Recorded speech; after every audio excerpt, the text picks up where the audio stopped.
Hello everyone, welcome to AKSIS academy daily current affairs. So ముందుగా నేను ఇచ్చినటువంటి question చూస్తే, సారీ ఇక్కడ ఆన్సర్ ఇవ్వలేదు, but I will try. So ఈ particular schemes developed women development are Swadhar and Swayam Siddha. Yes, difference between them. Swayam Siddha is meant for difficult circumstances as women survivor of natural disasters. ఇది స్వయం సిద్ధ, స్వయం సిద్ధ కాదు, ఇది Swadhar. Whereas Swadhar is meant for holistic కాదు, ఇది స్వయం సిద్ధ. అంటే ఇది దానికి అది దీనికి మార్చాడు. కిందది Swayam Siddha is implemented to LSG or reputed volunteer organisations. ఇది రివర్స్, స్వాధార్ ఇది స్వయం సిద్ధ. సో ఇది ఇక్కడ రావాలి పేర్లు. So answer neither one not two. కాబట్టి జస్ట్ స్వాపింగ్ చేసి ఇచ్చాడు. సో అలాగే before we go to the session, if you're looking for UPSC admissions, అలాగే group 1 and group 2 both AP and Telangana, దయచేసి కింద నెంబర్కి కాల్ చేయండి. Will give you all the details. మనకి రీసెంట్గా బ్యాచెస్ కూడా స్టార్ట్ అయ్యాయి. In case if anyone want to join, you can join. ఇక ఈరోజు టాపిక్ వచ్చేసి గ్లోబల్ ఫారెస్ట్ గోల్స్ రిపోర్ట్ 2026. ఇందులో ప్రపంచంలో అడవుల తాలూకా పరిస్థితి, అలాగే అడవుల్ని మనం ఇంకా పెంచడానికి ఏ రకమైనటువంటి నిర్ణయాలు తీసుకోవాలి అనేటటువంటి అంశం గురించి ఇచ్చారు. అయితే దీంతో పాటుగా ఈరోజు భారతదేశంలో ఫారెస్ట్కి సంబంధించి Indian forest survey of Indian forest అని ఒకటి ఉంటుంది, ఇండియన్ ఫారెస్ట్ సర్వే. అది 2023లో వచ్చింది. దానికి సంబంధించి భారతదేశంలో ఉన్నటువంటి అడవుల స్థితిగతులు కూడా మనం ఈరోజు తెలుసుకుందాం. చాలా చిన్న టాపిక్, ఈరోజు మనం దీన్ని ఈజీగా చూద్దాం. ముందుగా ఇది న్యూస్లో ఎందుకుంది? యునైటెడ్ నేషన్స్ అసెస్మెంట్ అంటే ఐక్యరాజ్య సమితి అనేక పనులు చేస్తూ ఉంటుంది. అందులో కొన్ని పర్యావరణానికి సంబంధించిన పనులు కూడా చేస్తుంది. అందులో ఒకటే ఈ గ్లోబల్ ఫారెస్ట్ గోల్స్ రిపోర్ట్. ఇది ఒక వార్నింగ్ ఇచ్చిందంట. ఏంటి ఆ వార్నింగ్? మనకి rising demand for fuel wood అంటే వంట చెరుకుకి ఉన్నటువంటి డిమాండ్ అనేటటువంటిది విపరీతంగా పెరుగుతోంది. ముఖ్యంగా ఇది 2026వ సంవత్సరానికి సంబంధించి వచ్చింది. ఎందుకు అంటే మీ అందరికీ తెలుసు, ఇరాన్ అమెరికా మధ్య జరుగుతున్నటువంటి గొడవ కారణంగా స్ట్రైట్ ఆఫ్ హార్మూజ్ పూర్తిగా మూసుకుంది. అక్కడి నుంచి జరిగేటటువంటి వాణిజ్యం చాలా దెబ్బతింది. ఈవెన్ ఇరాన్ కూడా చాలా అద్భుతమైనటువంటి ఆయిల్ ఎక్స్పోర్టింగ్ నేషన్. సో దాని కారణంగా కూడా అనేక దేశాలు లైక్ ఇండియా, చైనా, ఆస్ట్రేలియా, ఈ అన్ని దేశాలు కూడా ఇబ్బంది పడుతున్నాయి. సో కాబట్టి గ్లోబల్ ఫారెస్ట్ డిగ్రేడేషన్ ఏదైతే ఉందో, అంటే ప్రపంచంలో అటవీ సంపద అనేటటువంటిది తగ్గిపోవడం, దీనికి పూర్తిగా లింక్ అయిందని చెప్తున్నారు. ముఖ్యంగా ఇది ఆసియా మరియు ఆఫ్రికా ఖండాలలో చాలా ఎక్కువగా ఉంది అని చెప్పేసి ఈ రిపోర్ట్ చెప్తోంది. అయితే ఇక్కడ కనుక మనం చూస్తే industrial round wood fuel total అంటే ఎవరెవరు ఎంత వుడ్ని నరుకుతున్నారు, ఏ నెంబర్ ఎక్కువగా ఉంటే ఆ దేశంలో అంత అడవుల నరికివేత జరుగుతోంది అని మనం అర్థం చేసుకోవచ్చు. ఆఫ్రికాలో 821 మిలియన్ మెట్రిక్ టన్స్ అయితే ఆసియాలో ఏకంగా 1163 మెట్రిక్ టన్నులు ఉంది. నార్త్ అండ్ సెంట్రల్ అమెరికాలో, యూరోప్లో 700 నుంచి 600, అతి తక్కువగా ఓష్నియా ప్రాంతంలో ఉంది. సో అలాగనే సౌత్ అమెరికా. ఇది మొత్తంగా ప్రపంచంలో జరుగుతున్నటువంటి ఫారెస్ట్ ప్రొడక్షన్. అది రకరకాలుగా industrial wood fuel and total అని మొత్తం కలిపి ఇచ్చాడు. బట్ ఏ రకంగా చూసుకున్నా ఆసియా ఆఫ్రికా ప్రాంతాల్లో అధికంగా ఈ యొక్క వుడ్ కోసం మనము అడవుల్ని నరికివేస్తున్నాము. సో అలాగనే కనుక మనం చూస్తే గ్లోబల్ ఫారెస్ట్ గోల్స్ రిపోర్ట్ అంటే ఏంటి? ఈ రిపోర్టు సాధారణంగా యునైటెడ్ నేషన్స్ అంటే ఐక్యరాజ్య సమితిలో ఒక విభాగం ఉంది. అదే UN department of economic and social affairs, UN DESA అని అంటారు. ఈ యుఎన్ దేశ వాళ్ళు UN forum on forest secretariat, ఈ ఇద్దరు కలిసి ఈ యొక్క రిపోర్ట్ని తయారు చేస్తూ ఉంటారు. అంటే ప్రపంచవ్యాప్తంగా ఉన్నటువంటి అటవీ సంపదకు సంబంధించి, దాని గోల్స్కి సంబంధించి ఇది కొన్ని ఫైండింగ్స్ చేస్తుంది. అయితే ఈ రిపోర్ట్లో ఇచ్చినటువంటి కొన్ని ఇంట్రెస్టింగ్ అంశాలు, అలాగనే ఫైండింగ్స్ ఆఫ్ ద రిపోర్ట్ మనం చూద్దాం.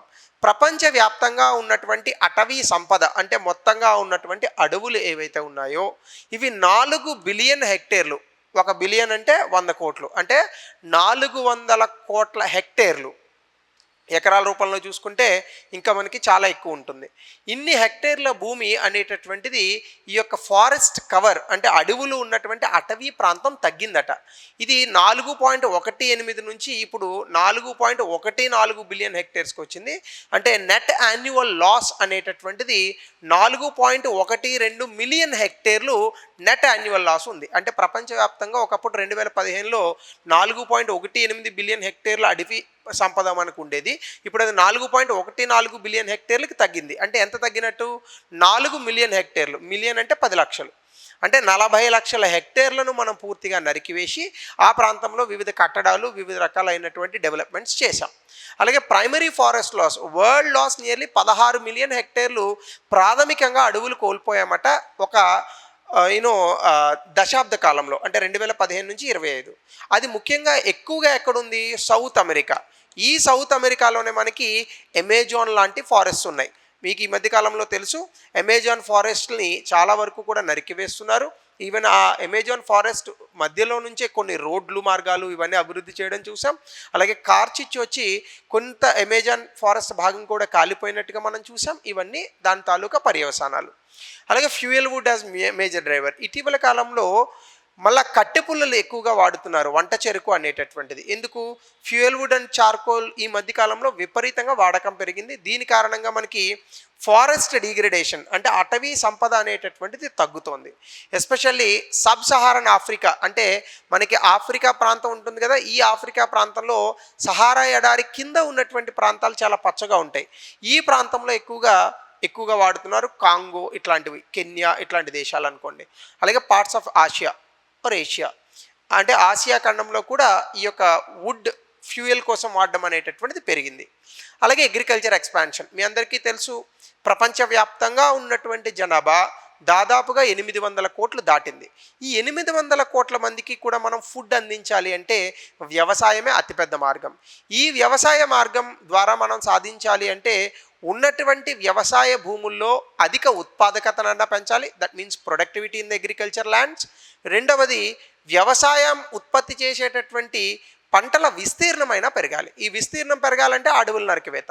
సో ఇదే మనం ఇప్పుడు చేస్తున్నాం. అలాగే క్లైమేట్ ప్రెషర్స్ ఇంటెన్సిఫైయింగ్, అంటే ప్రపంచవ్యాప్తంగా మారుతున్న వాతావరణ పరిస్థితుల దృష్ట్యా కరువు కాటకాలు, అలాగే వడగాల్పులు, వైల్డ్ ఫైర్స్, కార్చిచ్చులు, పెస్ట్, రకరకాల పురుగులు, ఇంకా రకరకాల రోగాలు ఇవన్నీ వచ్చి అటవీ సంపదను నాశనం చేస్తున్నాయి. ఇక 7వది రీస్టోరేషన్ గ్యాప్, అంటే 91 దేశాలు అడవుల్ని కాపాడుతాము, దాదాపుగా 190 మిలియన్ హెక్టేర్ల అడవుల్ని మేము కాపాడుతాము అని ప్రామిసులు చేసినప్పటికీ ఆ 190 మిలియన్ హెక్టేర్ల అడవుల్ని కాపాడకపోగా కేవలం 44 మిలియన్ హెక్టేర్లు మాత్రమే రీస్టోర్ చేశారు. అంటే ఇంకొక 145 మిలియన్ హెక్టేర్స్ ఏవైతే ఉన్నాయో వాటిని మనం కాపాడకుండా అట్లనే వదిలివేస్తున్నాం. అట్లాగే ఆసియాలో మాత్రం హయ్యెస్ట్ రీస్టోరేషన్ పర్ఫార్మెన్స్ జరిగిందట. ఇది భారతదేశం కూడా ఇందులో భాగం అని చెప్పచ్చు. సో 31 మిలియన్ హెక్టేర్లు మన భారతదేశం అని పూర్తి స్థాయిలో అనలేం, కానీ ఆసియాలో ఉన్నటువంటి ప్రాంతాల్లో ముఖ్యంగా చైనా, ఎందుకు అంటే గోబీ ఎడారిలో కూడా చైనా చాలా అడవుల పెంపకము, చెట్లు పెంపకం చేస్తుంది. సో వీటి కారణంగా కూడా మనకి రీస్టోరేషన్ పర్ఫార్మెన్సెస్ ఆసియాలో చాలా ఎక్కువగా వచ్చాయి. సో అట్లానే దీని ఇంప్లికేషన్స్ ఎట్లా ఉంటాయంటే, ఇంకా అడవుల తాలూకా నరికివేత జరిగే కొద్దీ కార్బన్ సింక్ వీకెన్ అవుతుంది. దీని కారణంగా గ్లోబల్ వార్మింగ్, భూతాపం అనేటటువంటిది ఇంకా పెరుగుతుంది. దీనివల్ల బయోడైవర్సిటీ లాస్ మనకి డెఫినెట్గా ఉంటుంది. అలాగే ఎనర్జీ పోవర్టీ లింక్, అంటే ఫ్యూయల్ వుడ్ మనకి డిపెండింగ్ ఆన్ ఫ్యూయల్ వుడ్, అంటే వంట చెరుకు మీద మనం ఎక్కువగా కనుక ఆధారపడితే ఇది ఖచ్చితంగా పేదరికానికి లింక్ అయి ఉంటుంది. దీనివల్ల వంట చెరుకు వాడే వాళ్ళలో చాలా అనారోగ్యాలు కూడా వస్తాయి, ఎనర్జీ యాక్సెస్ సరిగ్గా ఉండదు. అయితే దీనివల్ల ఎన్వైర్న్మెంట్, అంటే వాతావరణ పరిస్థితులు కూడా దిగజారుతాయి.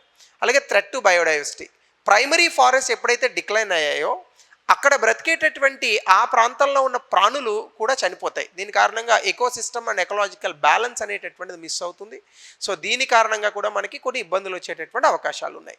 ఇక లాస్ట్ది సస్టైనబుల్ సప్లై చైన్స్, అంటే డిఫారెస్టేషన్ ఫ్రీ సప్లై చైన్స్ అనేటటువంటివి. The report stresses deforestation free supply chains, అంటే అడవుల నరికివేత లేకుండా మనము వస్తువుల్ని వేరొక ప్రాంతాలకి పంపించడం, సప్లై చైన్స్ అనేటటువంటి ఉండడం, ఇవి జరగాలి అంటే అటవీ చట్టాలలో ఆ తాలూకా పరిపాలనలో వ్యవస్థలు మారాలి. సో ఇవి ఈ రిపోర్ట్లో చెప్పినటువంటి అంశాలు. అయితే దీంతో పాటుగా ఇండియన్ స్టేట్ ఫారెస్ట్ రిపోర్ట్ అని మనకు ఒకటి ఉంది, ఇండియన్ సర్వే ఆఫ్ ఫారెస్ట్ అని కూడా చెప్పచ్చు. సో అయితే ఇందులో వచ్చినటువంటి కొన్ని వివరాలను మనము కొంత ఇంట్రెస్టింగ్గా చూద్దాం. భారతదేశంలో మొత్తం ఉన్నటువంటి ఫారెస్ట్ ఏరియా, అంటే భారతదేశంలో అసలు ఫారెస్ట్ అంటే ఏంటో తెలుసా మీ అందరికీ? అసలు భారతదేశంలో అడవి అంటే ఏమంటారు? చిన్నప్పుడు మనము చదువుకుంటాం తెలుగులో, చీమలు దూరని చిట్టడివి, కాకులు దూరని కారడివి, ఇలాంటివి చదువుతూ ఉంటాం మనం. ఇలా చదివినప్పుడు అడవి అంటే అసలు చాలా దట్టంగా ఉంటుంది, అది అడవి అని అంటాం. కానీ భారతదేశంలో మనకు ఉన్నటువంటి నిర్వచనం ప్రకారం అడవి అంటే ఏంటంటే, శాటిలైట్తో ఇమేజెస్ తీస్తారు, అందులో కొన్ని కొన్ని చెట్లు కూడా పడతాయి. ఈ చెట్లు ఎక్కడైతే పచ్చని ప్రాంతాలుగా కనిపిస్తాయో దానిని కూడా అడవిగా లెక్కేస్తారు. అందుకే మనకి ఫారెస్ట్ అండ్ ట్రీ కవర్ ఇది మొత్తం చూసుకుంటే భారతదేశంలో ఉన్నటువంటి మొత్తం ప్రాంతంలో 25.17% మనకి ఫారెస్ట్ అండ్ ట్రీ కవర్ ఉంది. అయితే ఇందులో కేవలం అడవి 21% ఉంది, కేవలం చెట్లు 3% ఉన్నాయి. అయితే ఇటీవల కాలంలో మనకి ఫారెస్ట్ కవర్ ఒక 156 కిలోమీటర్లు 2021 రిపోర్ట్ ప్రకారం పెరిగిందట. గుడ్ థింగ్, నిజంగానే చాలా అద్భుతం. దీంతో పాటుగా కనుక మనం చూస్తే మ్యాక్సిమం ఇంక్రీజ్ అంటే ఏ ఏ రాష్ట్రాలలో అధికంగా ఈ యొక్క forest cover and tree cover అనేటటువంటిది పెరిగింది. ఛత్తీస్గఢ్లో పెరిగింది, ఉత్తరప్రదేశ్లో పెరిగింది, ఒడిశాలో పెరిగింది, రాజస్థాన్లో పెరిగింది. అలాగనే మ్యాక్సిమం ఇంక్రీజ్ కేవలం అడవులు మాత్రమే పెరిగినటువంటి రాష్ట్రాలు మిజోరాం, గుజరాత్, ఒడిశా. ఇవి ఇన్ జనరల్గా కనుక ఎగ్జామినేషన్లో అడిగితే మటాష్. ఎందుకు అంటే ఈ పర్టికులర్ ఆ ఆర్డర్ అనేది గుర్తుపెట్టుకోవడం చాలా కష్టం, కాబట్టి బాగా బట్టి కొట్టండి. అలాగే లార్జెస్ట్ డిక్రీజ్ ఏ రాష్ట్రాల్లో అధికంగా అడవుల నరికివేత జరిగింది? Madhya Pradesh, Karnataka, Ladakh, Nagaland. MKLN. So MKNN అనుకోండి, పోనీ లదాఖ్ కొంచెం పెద్ద ఇంపార్టెంట్ కాదు. టాప్ 3 స్టేట్స్ అంటే ఇప్పటి వరకు మనకు ఉన్నటువంటి రాష్ట్రాలలో అధికంగా అడవులు ఉన్నటువంటి రాష్ట్రాలు మధ్యప్రదేశ్లో అత్యధికంగా ఉన్నాయి, 2 అరుణాచల్ ప్రదేశ్లో ఉన్నాయి, 3 ఛత్తీస్గఢ్లో ఉన్నాయి. అలాగే టాప్ ఇన్ పర్సంటేజ్ అంటే మొత్తం ఒక రాష్ట్రాన్ని కనుక మీరు తీసుకుంటే ఆ రాష్ట్రం తాలూకా విస్తీర్ణంలో ఎంత భాగం మేరకు అడవులు ఉన్నాయనేది కనుక మనం చూస్తే అత్యధికంగా లక్షద్వీప్ ఉన్నటువంటి ప్రాంతంలో 91% అడవులే ఉన్నాయి. తర్వాత మిజోరాం 85% ఉన్నాయి, అండమాన్ నికోబార్ 81% ఉంది. హయ్యెస్ట్ ఫారెస్ట్ కవర్ అనేటటువంటిది అంటే మనకి సాధారణంగా 33% ఫారెస్ట్ కవర్ అనేటటువంటిది ఏదైతే ఉందో 19 రాష్ట్రాలు మరియు కేంద్రపాలిత ప్రాంతాలు దాదాపుగా 33 కన్నా అధికంగా అటవీ ప్రాంతాన్ని కలిగి ఉన్నాయి. 8 రాష్ట్రాల్లో 75% కన్నా అటవీ ప్రాంతాలు కలిగి ఉన్నాయి. ఎక్కువగా ఇవన్నీ కూడా మనకి నార్త్ ఈస్టర్న్ స్టేట్స్, ఈశాన్య భారతదేశంలో ఉన్నటువంటి రాష్ట్రాలు. మీకు అది ఆల్రెడీ స్క్రీన్ మీద కనిపిస్తుంది. సో ఇది మీరు అర్థం చేసుకోవాల్సిన విషయం. అలాగనే కార్బన్ స్టాక్ అంటే ఫారెస్ట్ కార్బన్ స్టాక్ అంటే ఎంత కార్బన్ని ఈ యొక్క అటవీ ప్రాంతాలు స్టోర్ చేసుకుంటున్నాయి. 7,285 మిలియన్ టన్నుల కార్బన్ని స్టోర్ చేస్తున్నాయి. అలాగే టాప్ స్టేట్స్ ఇందులో అరుణాచల్ ప్రదేశ్, తర్వాత మధ్యప్రదేశ్, తర్వాత ఛత్తీస్గఢ్, తర్వాత మహారాష్ట్ర ఉన్నాయి. టోటల్ కార్బన్ స్టాక్ అంటే 30 బిలియన్ టన్స్ అంటే కార్బన్ డైఆక్సైడ్ 30 బిలియన్ టన్నులు ఎంతో ఉంటుంది. సో ఇంత కార్బన్ స్టాక్ అనేటటువంటిది మనకి ఈ దేశంలో వస్తుంది. సో ఈ కార్బన్ స్టాక్ని ఇక్కడ ఈ రాష్ట్రాలలో అధికంగా అడవులు ఉన్నటువంటి కారణంగా మనం వాటిని ఆపగలుగుతున్నాం. రీజనల్ పర్ఫార్మెన్స్ కనుక మీరు చూస్తే western Ghats echo sensitive area, దీని మీద నేను చాలా క్లాసులు చేశాను, కస్తూరి రంజన్ కమిటీ, మాధవ్ గాడ్గిల్ కమిటీ, ఇవన్నీ. ఇందులో western Ghats echo sensitive area మనకి దాదాపు 60,000 కిలోమీటర్లు ఉంటే ఇందులో 73% ఫారెస్ట్ కవర్ ఉంది. నార్త్ ఈస్టర్న్ రీజియన్లో మొత్తం ఉన్నటువంటి గ్రాస్ ఏరియాలో 67% అడవులు ఉన్నాయి. అంటే భారతదేశంలో విపరీతంగా అడవులు చూడాలి అంటే మనం ఎక్కడికి వెళ్ళాలి? ఈశాన్య భారతదేశానికి వెళ్ళాలి. మ్యాంగ్రూవ్ కవర్ మడ అడవులు కనుక మనం చూస్తే టోటల్గా 0.15% మాత్రమే ఉన్నాయి. ఇటీవల కాలంలో అవి తగ్గాయి.